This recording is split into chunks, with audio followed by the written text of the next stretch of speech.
اس کے اندر سے ایک حسین و جمیل لڑکی نکلی, رونے لگی. حضرت فتح محمد تاشقندی رحمت اللہ تعالی علیہ فرماتے ہیں, ظالم یہ تو نے کیا کیا؟ اللہ کے ولی کی نگاہ ذرا دیکھو, پوشیدہ چیز کو وہ کیسے بتا رہے ہیں. فرماتے ہیں نادان یہ تو نے کیا کیا جوگی؟ بیٹی بتا. اس لڑکی نے رو رو کر کے بتانا شروع کیا, بابا میں فلاں گاؤں کی فلاں کی لڑکی ہوں, یہ جوگی ہر روز جاتا تھا, ایک روز اس پر میرے اوپر اس کی نگاہ پڑ گئی, اس نے مجھ پر جادو کر کے پرندہ کی شکل میں کر لیا, یہ دن بھر پنجرے میں رکھ کر کے لے کر گھومتا رہتا ہے, اور جب رات آتی ہے تو میری شکل میں لا کر کے عزت نفسانی حاصل کرتا ہے, میری آبرو لوٹتا ہے. حضرت فتح محمد تاشقندی فرماتے ہیں ظالم بتا یہ تیری سزا کیا ہے؟ اس نے کہا حضور اب سزا بعد میں دیجیے گا, پہلے ہمیں اسلام کا کلمہ پڑھائیے اور مسلمان کر لیجیے. سبحان اللہ سبحان اللہ. آپ نے اسلام کا کلمہ پڑھایا, اور جب وہ اسلام کا کلمہ پڑھا تو لڑکی نے کہا حضور مجھے بھی کلمہ پڑھا دیجئے. آپ نے اسے بھی کلمہ پڑھایا. اب جب دونوں کلمہ پڑھ لیتے ہیں تو آپ نے ان دونوں کا نکاح فرما دیا. سبحان اللہ سبحان اللہ. یہ ہے ذرا علم غیب ولی کا ذرا ملاحظہ فرمائیے. ولی کی نگاہ کا یہ عالم ہے, تو رسول اللہ کی مقدس نگاہ کا حال کیا ہوگا؟ سبحان اللہ سبحان اللہ. اسی لیے تو اعلیٰ حضرت عظیم البرکت فرماتے ہیں کہ تو اپنے نبی کو سمجھنا چاہتا ہے, خلق سے اولیاء, اولیاء سے رسول, خلق سے اولیاء, اولیاء سے رسول, اور رسولوں سے اعلیٰ ہمارا نبی, ہمارا نبی, اور رسولوں سے اعلیٰ ہمارا نبی, ہمارا نبی. وعلمک ما لم تکن تعلم وکان فضل اللہ علیک عظیما.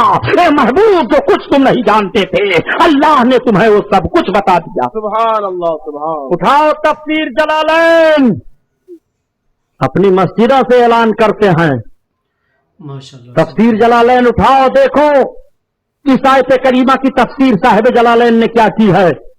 وہ تفسیر کرتے ہیں اے من الاحکام والغیب, یعنی اللہ کے حبیب جو حکمتوں سے اور غیب سے نہیں جانتے تھے وہ سب کچھ اللہ نے اپنے محبوب کو بتا دیا.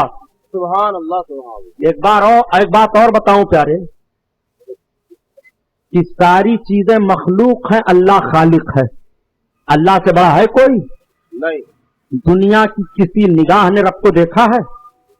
حضرت موسیٰ علیہ السلام نے ایک بار خواہش کی تھی تو رب نے فرمایا لن ترانی, موسیٰ تم مجھے ہرگز نہیں دیکھ سکتے. مگر یہ خواہش پر خواہش کرتے رہے تو رب تعالیٰ نے اپنے جلووں کا عکس سوئی کے نوک کے برابر کئی حصہ کر ڈالیے, طور پر ڈالا تو حضرت موسیٰ علیہ السلام غش کھا کر گر گئے. لیکن ان کی نگاہ کا عالم یہ تھا کہ 30 کوس پر کالے پہاڑ پر کالی چیونٹی کو رات میں دیکھ لیا کرتے. سبحان اللہ سبحان اللہ. کسی نے رب کو نہیں دیکھا ہے اور اللہ کے حبیب نے رب کو دیکھا ہے. اور کیسے دیکھا ہے قرآن اس کی وضاحت کر رہا ہے کہ نہ تو پلکیں جھپکی, چاہے سبحان اللہ. ما ذاق البصر وما طغى. ما ذاق البصر وما طغى. سبحان اللہ. اللہ اکبر, پلکیں نہیں جھپکی تھی میرے آقا کی, رب کا دیدار کر رہے ہیں. اور کتنی دوری سے کر رہے ہیں؟ فقاب قوسین او ادنا, ایک کمان کی دوری سے یا 2 کمان کی دوری سے یا اس سے بھی نزدیک. اتنی دوری سے میرے آقا رب کا دیدار فرما رہے ہیں. تو جب محبوب نے خالق کو دیکھ لیا تو مخلوقات کیا محبوب کی نگاہوں سے چھپائی جائیں گی؟ نہیں.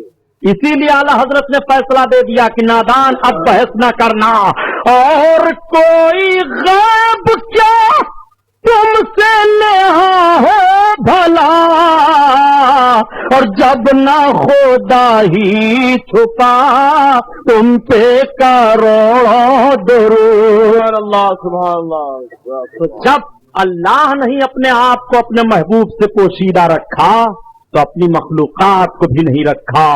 اللہ نے اپنے حبیب کو علم غیب عطا فرمایا. اس پر ہمارا اور تمام خوش عقیدہ مسلمانوں کا ایمان و عقیدہ ہے، اور اس سے انکار کرنا اسلام سے اپنے آپ کو نکال لینا ہے، خارج کر دینا ہے.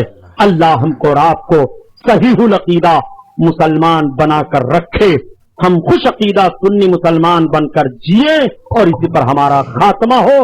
السلام علیکم. حضرات تشریف رکھیں آپ حضرات. کہاں جا رہے ہیں آپ حضرات؟